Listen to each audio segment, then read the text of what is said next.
Não tenho tempo para o meu trabalho, não tenho tempo para filmar o movimento do meu Cristo pelo mundo. Os jovens, na Praça de Eventos, a Cruz Peregrina.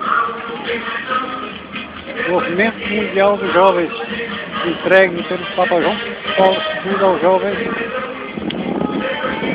A cruz já percorreu vários países,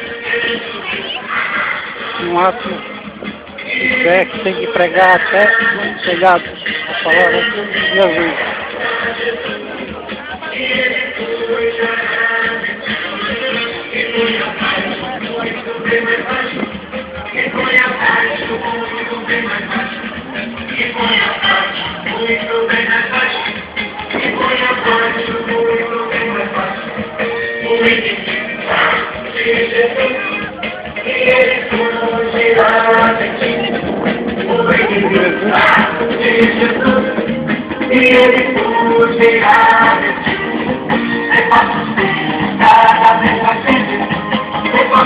Vamos mais tirar vários elementos.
Que a cruz do universo tratado dos problemas que São Bento enfrenta e possamos ter uma escolha sempre para o bem, também escolher nossos governantes de uma forma consciente para melhorar nossa terra com a bênção da Cruz Peregrina de Jesus no movimento mundial dos jovens.